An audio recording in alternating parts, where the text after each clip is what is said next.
Apalagi setan yang ada di tengah-tengah kita. Itu kue bodos-dos. Sudah dibagikan satu, dia bilang belum. Ini ibu-ibu Columbus. Tahu ibu-ibu Columbus? Kelompok ibu-ibu pembungkus. Simpan dulu HP ya, simpan dulu ya. Wa qala idzan, Allah kemudian berfirman, Bismillahirrahmanirrahim. Innallaha wa malaikatahu yusalluna 'alan nabi. Ya ayyuhalladzina amanu sallu alaihi wa sallimu tasliman. Sesungguhnya Allah dan para malaikatnya berselawat kepada Rasulullah Muhammad sallallahu alaihi wasallam, maka wahai orang-orang yang beriman, berselawatlah kalian kepada Rasulullah dengan sebaik-baik selawat. Sallallahu ala Muhammad sallallahu alaihi wasallam. Sallallahu alaihi wasallam. Ibu bapak, saudara-saudara sekalian teristimewa yang kita hormati, Habib Fahmi beserta ibu, terkhusus sahibul bait yang mengundang kita di tempat ini. Mohon maaf saya lupa namanya Pak. Ya itu Nur Alfian. Kada menahan, rumahnya besar betul, Masya Allah. Itulah enaknya jadi orang kaya. Kalau orang kaya mau kalah kalian orang miskin. Bener. Orang miskin sholat, orang kaya juga sholat. Orang miskin tadarus, orang kaya juga bisa. Orang miskin Senin Kamis, orang kaya juga bisa. Tapi orang miskin pergi haji, diam-diamlah kau. Kenapa? Makanya kita berdoa mudah-mudahan makin banyak orang kaya yang mau ditempati rumahnya maulid. Banyak orang kaya di Berau ini belum tentu rumahnya mau ditempati untuk maulid. Masya Allah. Ya, doakan. Masih muda lagi. Berapa istrinya Pak Haji? Satu. Kada menahan jar. Ibu bapak, saudara-saudara sekalian, tanggal 12, dengar, tanggal 12, bulannya sama, Rabiul Awal, harinya sama, hari Senin. Nabi lahir hari Senin, tanggalnya 12, bulannya Rabiul Awal, tahunnya tahun gajah. Tapi ini hari Senin, tanggal 12, Rabiul Awal, tahun ke-11 Hijriah. Malasai Nabipta. Ada juga orang Bugis ini. Oh, banyak juga bubuhan Bugis ini dulu. Ibu-ibu Pak Doko. Banyak memang. Di mana-mana saya ketemu orang Bugis. Saya ke Biduk-Biduk, banyak orang Bugis. Saya pergi ke Samarinda seberang, banyak orang Bugis. Saya ke Berau, banyak orang Bugis. Saya ke Bulungan, banyak orang Bugis. Saya masuk penjara, banyak juga orang Bugis. Nah, tanggal 12 Rabiul Awal tahun ke-11 Hijriah, Nabi sakit influenza. Lalu di atas kekuasaan Allah, Allah memanggil malaikat Jibril. Jibril, sini kau. Panggil 3 malaikat, Israel, Israfil, Mikail. Kau turun ke dunia, jemput nyawanya Muhammad, cabut rohnya dengan catatan, tanya dulu. Cek sound dulu bos. Cek ini deh. Dia ada ya. Nggak usah pakai eho. Tutup eho-nya deh. Ya, nggak usah eho. Bassnya tutup sekali. Nggak usah pakai bass. Treble-nya kasih naik. Cek. Ini. Nggak kalah saya sama dia bos.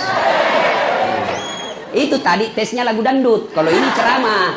Ya. Nah, Allah perintah Jibril. Jibril, kau turun cabut nyawanya Muhammad. Tapi tanya dulu. Kalau dia mau, cabut. Kalau tidak mau, tunda sampai mau. Masya Allah. Turun malaikat. Di langit ke-7 masih berempat. Langit ke-6 masih berempat. Langit ke-1 Jibril berkata, malaikat pencabut nyawa. Siapa yang tahu namanya malaikat pencabut nyawa? Siapa? Angkat tangan, jangan langsung sebut. Saya kasih kau hadiah. Sini. Sini. Oh, jangan bawa cacatan bos. Pasti orang Bugis ini. Ya. Tapi sebelum kau jawab, saya ada passwordnya. Siapa namanya neneknya Ustadz Dasad? Hawa. Hawa. Ah, betul juga, itu neneknya. Itu neneknya. Tapi pintar Bapak ini. Nah, siapa namanya malaikat pencabut nyawa? Malaikat Israel. Siapa? Israel. Bapak Bugis atau Jawa? Hah? Saya Jawa. Oh, Jawa Bapak Bugis. Ini keterangan dari Haji Tepen 2. Oh, ini ada kawan saya juga di Bugis, orang Jawa tapi tinggal di tanah Bugis. Bahasa Bugis dia tapi dia bilang, "Melek mau pak kerak-kerak burale dui." Lo parasa sih lah kowe. Hai, siapa namanya malaikat pencabut nyawa? Malaikat Israel. Israel. Ah, yalah, saya kasih kau duit hadiah 100.000. Ya. Oke. Bos, beda rasanya uang Kapolres itu, Bos. Nah, malaikat Israel turun. Lalu Jibril berkata, "Hei Israel, hari ini saya tidak bertugas. Hanya kau yang bertugas. Kau turunlah cabut nyawanya Muhammad. Saya tunggu kau di sini." Tapi kata malaikat pencabut nyawa, "Ya selama ini kamu kan yang ketemu sama Muhammad. Saya tidak pernah ketemu. Kamu yang bersahabat selama ini." Kata Jibril, "Anda, kau aja yang turun." Turun malaikat Israel, Israfil, Mikail. Ketuk pintu depan rumah Nabi. "Assalamualaikum warahmatullahi wabarakatuh ya Rasulullah." Fatimah buka pintu. Tidak ada orang apa? Kata Nabi, "Sudah ada di dekatku." Lalu malaikat pencabut nyawa berkata, "Ya Muhammad, hari ini saya diperintah cabut nyawamu kalau kau mau. Menurutmu bagaimana?" Kalau Bapak ditanya, apa jawabanmu? Tuan rumah kalau ditanya, apa jawabannya, Pak? Hah? Saya tahu jawabannya. Disuruh cabut nyawamu, Ji. Tunggu dulu, istri baru satu. Tapi kalau saya lihat Pak Haji ini laki-laki yang setia. Kada wani. Lalu Nabi berkata, "Jibril, Israel, saya siap. Seluruh nabi-nabi dan rasul sebelum saya, mereka selesai melaksanakan tugas menghadap kepada Allah. Saya pun selesai melaksanakan risalah, saya siap menghadap Allah. Laksanakan." Tapi tunggu dulu, kata Nabi, "Mana Jibril?" "Oh, Jibril ada di langit, menunggu. Kau panggil dulu, ada sesuatu yang saya mau tanyakan." Baik, naiklah malaikat pencabut nyawa, ketemu sama Jibril. "Woi, Jibril, saya bilang memang kau ikut. Banyak sekali bicaramu, deh cari kau temanmu." Turun malaikat Jibril.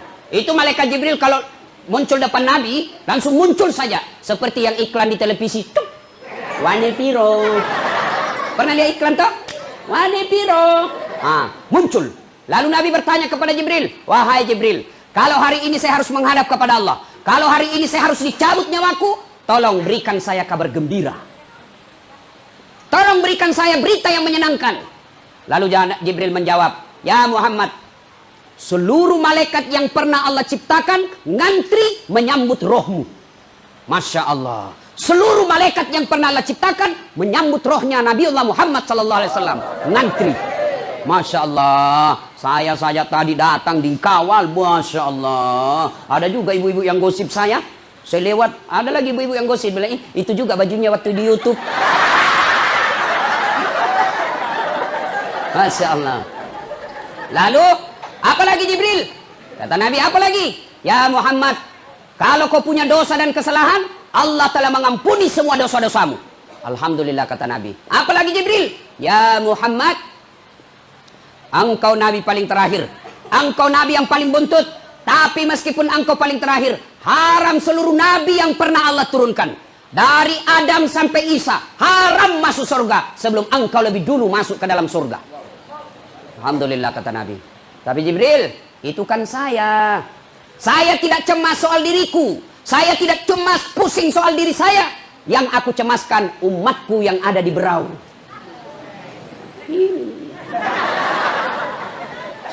"Berikan saya kabar gembira Jibril, bagaimana umat saya?" Jibril naik lagi, muncul. "Ya Muhammad, saya dapat berita dari Allah." Apa gerangan? "Ya Muhammad, meskipun engkau umat paling terakhir, meskipun engkau sudah tidak di tengah-tengah umatmu, meskipun engkau sudah tidak ada di Berau, tapi selama umatmu berpegang kepada Quran, Sunnah, aman. Meskipun engkau tidak di tengah-tengahnya, mereka akan selamat dunia sampai akhirat." Quran, sunnah. Nabi lalu berkata, alhamdulillah, madecen ni Jibril, jamai jamamu. Baiklah, kerjakan tugasmu. Mundur malaikat Jibril. Maju malaikat pencabut nyawa. Ya Muhammad, maafkan saya. Kata Nabi, silahkan. Mulailah dieksekusi Nabi. Dicabut rohnya. Keluar nyawanya Rasulullah. Meninggalkan telapak kaki. Naik ke betis beliau sampai ke paha. Berkeringat Rasulullah, mengeluarkan biji-biji keringat di pelipisnya, mengeluarkan keringat di dakinya. Lalu Jibril berbalik mundur. Lalu Nabi melihat Jibril. Lalu Nabi berkata, ya Jibril, kenapa kau palingkan wajahmu? Kenapa kau membelakangi saya? Apa kau jijik melihat wajahku saat ini ya Jibril? Jibril menjawab, demi Allah yang menguasai langit dan bumi, aku tidak jijik melihat wajahmu ya Muhammad. Aku hanya tidak tega melihat engkau dicabut nyawamu. Dek na lemuk nyawaku, minta kau reduk nyawamu. Tidak tega saya melihat engkau menghadapi sakaratil maut. Nabi lalu bersabda, ya Jibril, andai saja Allah tidak sayang kepadaku, aku akan rasakan betapa sakitnya sakaratil maut ini. Lalu Nabi berdoa, ya Allah, sakitnya sakaratil maut ini jangan engkau timpahkan kepada umatku, jangan kau berikan kepada umatku. Cukup saya semua yang tanggung sakitnya sakaratil maut. Seluruh sakitnya sakaratil maut ini timpahkan sepenuhnya kepada aku, jangan kau kasih umatku. Masya Allah, cintanya Nabi sama kita. Beda sama Dilan. Kalau Dilan apa? Jangan rindu, berat, pret. Ini Nabi apa? Sakit jangan kau berikan kepada umatku. Ya Allah, timpahkan semua sakitnya sakaratil maut kepadaku. Bapak tahu sakitnya sakaratil maut? Idris alaihissalam pernah memohon kepada Allah, ya Allah, saya ingin rasakan sakitnya sakaratil maut. Allah berfirman, betulkah ingin merasakan? Iya. Jibril, panggil malaikat pencabut nyawa. Cabut nyawanya Idris. Dicabut nyawanya, setelah itu dihidupkan kembali. Lalu Idris alaihissalam kumpul semua sahabatnya. Saudara-saudara sekalian, Anda mau tahu sakitnya sakaratil maut? Iya ya Rasul, 1000 kali kau dikuliti hidup-hidup baru sama sakitnya sakaratil maut. Pernah dikuliti di sini? Ada? Oh, kena silit.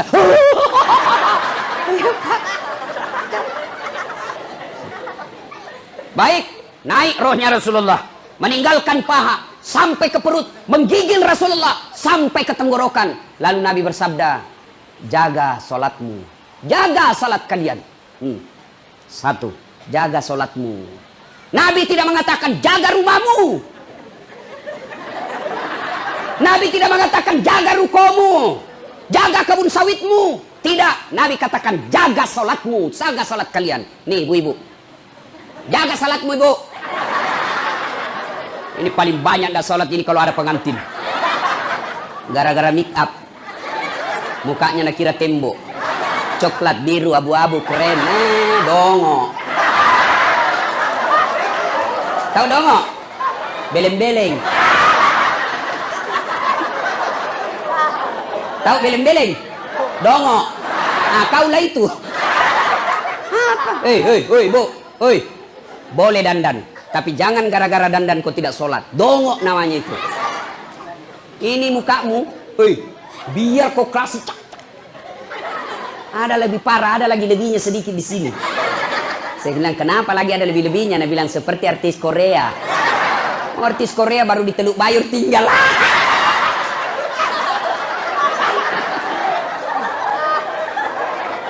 Hei, apalagi perempuan banyak ndak pakai jilbab, pakai ndak sholat, gara-gara jilbab.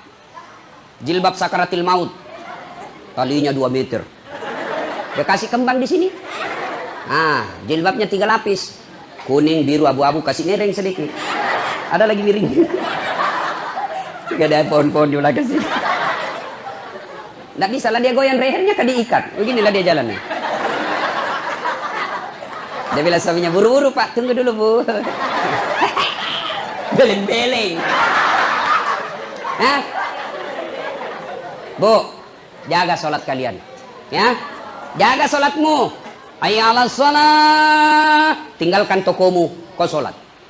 Ya dedek, mau sukses hidupmu? Nggak penting kau bahasa Inggris bro. Nggak penting kursus bahasa Jepang. Kenapa? Ada Google Translate. Saya pergi Itali. Tahu Itali? Tahu? Tahu Itali? Hah? Tanjung Redep terus sedikit. Nggak perlu saya tahu bahasa Itali. Saya ambil HP-ku. Tunjukkan rumah makan yang halal. Langsung diterjemahkan. Saya kasih lihat orang Itali. Langsung. Oh, Yusin. Selesai. Nggak perlu bahasa Itali bos. Kalau kalian mau sukses, perbaiki sholatmu. Hah? Bapak-bapak capek sudah kau miskin. Hah? Karena tidak sholatmu kau tidak urus. Kalian mau sukses, sholat diperbaiki. Insya Allah kecil kasih kau Allah itu rumah. Kecil. Yang penting perbaiki sholatmu. Maka Nabi jelaskan, jaga sholat kalian. Naik lagi tenggorokan Nabi mau lepas. Jaga wasiat Nabi yang kedua. Jaga perempuan di antara kalian. Jaga istrimu. Jaga anak gadismu. Bapak-bapak, jaga ini istri-istrimu ini. Ya. Bu, kamu tidak boleh keluar rumah tanpa izin suami. Ini baru 10 menit pergi suaminya ada WhatsApp temannya. Cepat kau sudah, cepat sudah pergi suamiku. Ada ibu-ibu yang komplain sama saya. Dia bilang, Ustaz, sekarang banyak laki-laki yang selingkuh. Saya bilang, siapa bilang? Sama jumlahnya. Sama banyak laki-laki selingkuh sama perempuan. Kenapa bisa, Ustaz? Karena itu perempuan selingkuh sama laki-laki, tidak mungkin selingkuh sama laki-laki sama laki-laki. Jadi sama jumlahnya tuh. Hei bu, hei, patuhi suamimu. Kenapa bisa, Ustaz? Karena ini suami-suamimu tidak bakal masuk surga sebelum engkau dihisap lebih dulu. Nih suami-suamimu tidak bakal masuk surga sebelum kalian diperiksa semua dosa-dosamu. Maka taati suamimu. Tak bakal suamimu selamat kalau istrinya kurang ajar. Maka taati suamimu, hidupmu berkah. Ini perempuan sekarang dia lawan suaminya. Biar hitam jidatmu gara-gara sholat. Kau tadarus setiap hari di rumahmu. Senin Kamis kau puasa. Tapi suamimu tidak ridha dalam hidupmu karena kau pembangkang. Jangankan masuk surga. Baunya surga diharamkan bagimu. Dengar itu ibu. Paham? Kau kira gampang jadi laki-laki? Di luar kita setengah mati kerja cari duit. Dipikir bagaimana supaya kau bisa beli baju. Dia pikirkan itu suamimu supaya kau punya kamar dikasih AC. Dia pikir itu suamimu bagaimana kau diberikan emas. Kau pulang kampung dihargai kau saudaramu. Meskipun suamimu sembunyi-sembunyi cari nafkah. Dia rela itu jadi pembantu di kebun. Dia rela jadi sopir supaya apa? Supaya istrinya berharga di rumahnya. Maka hargai penghasilan suamimu berapapun itu jumlahnya. Bisa? Hei!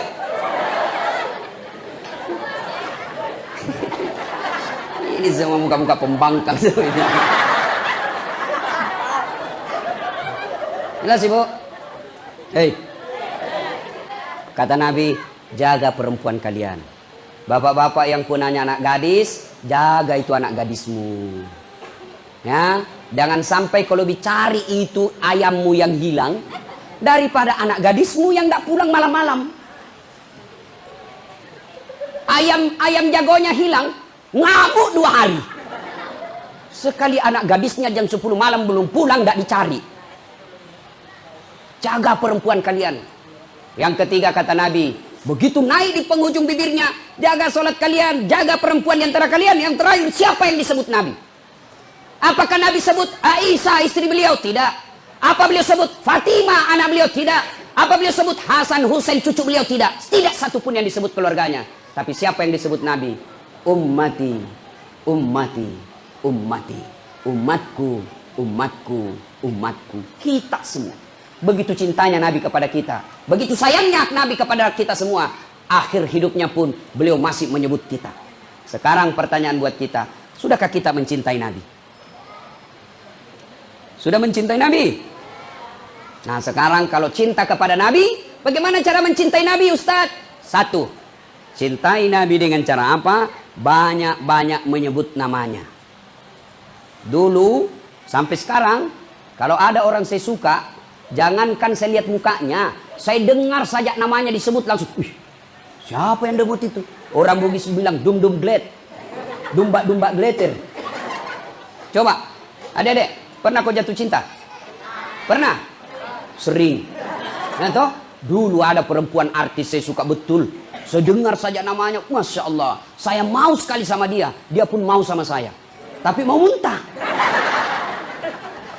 Itu kalau ada orang kita senang, jangankan dilihat mukanya, sebut saja namanya sudah kita senang.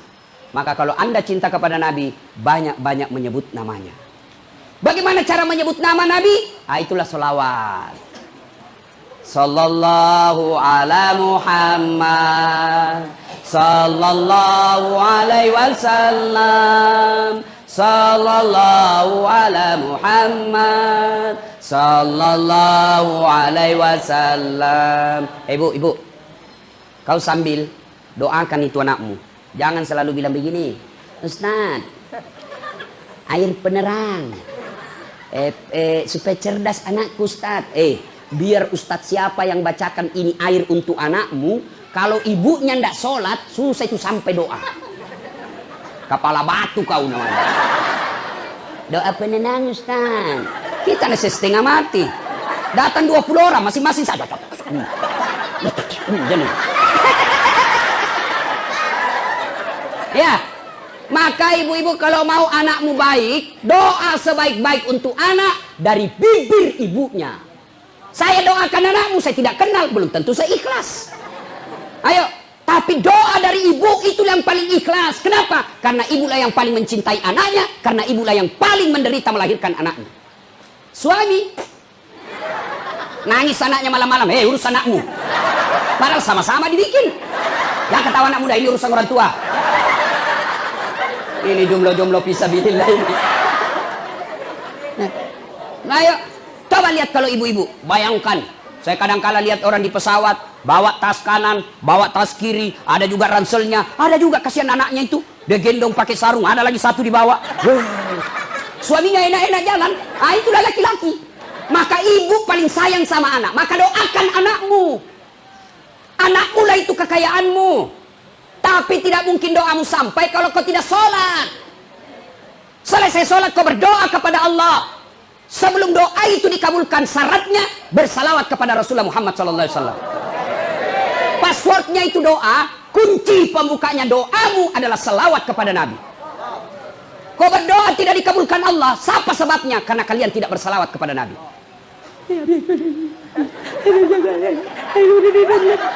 Kau tidak salawat, maka doamu tergantung langit dan bumi. Maka sebelum minta kepada Allah, kau sebut dulu namanya Nabi. Ya Nabi salam alaik, ya Rasul salam alaik, salawatullah alaik, ya Rasul salam alaika, ya Rasul salam, salam alaika, ya Habib salam alaika, salawatullah alaika. Bayangkan ada Nabi di depanmu, kau sambut tangannya, kau pegang tangannya, lalu selawat kepada Nabi. Karena salawatmu kepada Nabi, arasnya Allah terbuka karena Nabi cinta kepada orang yang kau sebut. Maka ibu kalau mau berdoa itu boleh ibu begini. Allahumma shalli ala sayyidina. Allahumma shalli ala sayyidina. Allahumma niatkan ya Allah salawat ini salawat berkah ya Allah. Mudah-mudahan salawat ini engkau kabulkan doaku sehingga anakku bisa anak saleh. Allahumma shalli ala sayyidina. Allahumma baca sebanyak-banyaknya. Sudah itu minumkan anakmu pagi hari sebelum segalanya masuk dan mau tidur kau suruh lagi minum. Boleh itu bu. Dengan keyakinan bukan air ini yang kasih cerdas anakmu. Tapi doamu yang dikabulkan Allah karena kalian cinta kepada Nabi, maka Allah mengabulkan doa-doamu.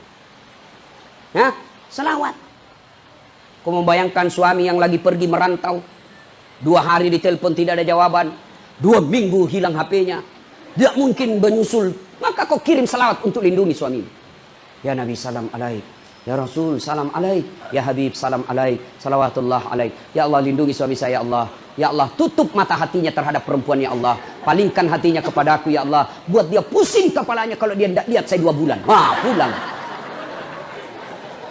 Ya, selawat. Adik-adik mau ujian, kau selawat sebanyak-banyaknya. Itu bukti kecintaan kepada Nabi. Luar biasa. Ketika Allah perintah puasa, Allah tidak puasa. Ketika Allah perintah haji, Allah tidak ikut menunaikan ibadah haji. Tapi ketika Allah perintah kita berselawat, firman Allah, innallaha wa malaikatahu yusalluna alaihi. Allah dan para malaikatnya bersalawat. Bayangkan, Allah malaikat bersalawat kepada Rasulullah. Dengan catatan, bersalawatlah kalian kepada Rasulullah dengan sebaik-baik salawat. Kalian bersalawat tidak semangat. Nabi malaikat, lagi sakau ini. Ya, salawat. Bu-ibu, lagi ada utang belum lunas-lunas, sudah mau jatuh tempo, cemas, bentengi penagihmu dengan selawat. Nabi salam alaik, ya Rasul salam alaik, ya Habib salam alaik, salawatullah alaik. 1, cinta kepada Nabi, banyak-banyak menyebut Rasulullah Muhammad SAW. Yang kedua, kalau cinta kepada Rasul, maka laksanakan sunnah-sunnahnya. Tidak usah yang berat-berat dulu. Yang gampang-gampang. 1, minum jangan pakai tangan kiri. Ini sunnah ini. Yang sederhana saja. Minum pakai tangan kanan. Ya misalnya tuh. Nah ini bagus seandainya di gelas. Nabi minumnya bukan begini. Tangan kiri. Boleh minum tangan kiri, tapi dibantu dengan tangan kanan. Sama begini. Boleh. Kalau begini. Jangan minum sambil berdiri. Kenapa? Minum dan makan sambil berdiri adalah minum bersama dengan setan. Kalau kau terlalu sering minum berdiri, maka wajar sifatmu seperti setan. Kenapa kau selalu minum bersama dengan setan? Jadi bagaimana caranya Ustaz? Begini. Pakai tangan kiri. Boleh. Tapi bantu tangan kanan. Bismillahirrahmanirrahim. Sudah? Paham? Ulang lagi. Kasih contoh yang kedua. Supaya sunnah 3 kali. Jelas? Maka ibu-ibu, kalian orang kaya. Ya, dengar. Kalau ada pengantin, jangan kau bikin pesta standing party. Jangan kalian bikin pesta berdiri, itu tidak sunnah. Kalaupun kau melaksanakan pesta berdiri, tolong sediakan minimal 10 kursi untuk tamumu yang mau makan berdasarkan sunnah. Saya biasa kalau pergi pengantin rumah orang-orang kaya yang modern tapi dongo, berdiri semua, enak betul makanan, tapi tidak ada kursi, terpaksa kami tidak makan. Kenapa? Masa Ustadz makan berdiri? Tidak bagus. Maka terpaksa kami lihat-lihat saja, pulang. Maka kalau kalian mau laksanakan sunnah, tetap sediakan kursi bagi mereka yang mau makan sambil ingat kepada sunnah. Makan, minum pakai tangan kanan, jangan sambil berdiri. Itu dulu aja, pelihara sunnah-sunnahnya yang sederhana. Apalagi kalian laki-laki kalau kencing, jangan kencing berdiri, karena kencing seperti itu kencing bersama dengan setan. Maka kencinglah kau duduk, jangan kencing sopir. Buka pintu mobil. Masih ada 1-2 tetes. Memangnya kelereng. Yang ketawa ibu, ini urusan laki-laki. Atau ada juga ibu-ibu kencing berdiri. Banjir men. Ustadz, bagaimana kalau misalnya di tengah jalan tidak ada air? Sekarang kan ada tisu basah. Begitu sampai masjid, tetap kau wajib cuci alena beliau. Tidak ada air Ustadz, tidak ada tisu. Kau pakai daun. Daun, ambil daun 3 lembar. 3 lembar. Sudah itu, begini cara gosoknya. Jangan kasihlah ibu-ibu. Tidak usah kamu tahu. Coba lihat. Gosok pertama, ambil daun pertama begini. Jangan dilihat ibu-ibu. Gosok kedua, ambil lagi daun, gosok begini. Ke atas. Ambil daun ketiga, gosok ke bawah. Baru bersih. Jangan kau kasih begini. Tambah kotor. Tidak boleh kau begini. Tambah kotor. Jelas? Jelas? Masuk masjid, dapat air, tetap wajib dicuci. Kalau tidak dapat air, mau masuk waktu sholat dan habis waktu sholat, silakan tayamum. Tidak perlu lagi kau cuci. Jelas? Nah, tapi sebelum kau pakai itu daun, periksa baik-baik. Siapa tahu ada ulat cembulu-bulu. Itu aja dulu, yang sederhana. Kenapa ibu? Panas. Konsumsi. Nggak nampak. Memang ini urusan laki-laki bu. Dah, itu aja dulu, sunnah-sunnah. Yang gampang-gampang. Apalagi Ustaz? Sunnahmu apa? Jangan kau buang air besar menghadap kiblat. Itu sunnah. Boleh enggak menghadap kiblat? Boleh, tapi tidak sunnah. Kalau kalian cinta kepada Nabi, besok kalau ada toiletmu menghadap dan membelakangi kiblat, balik itu.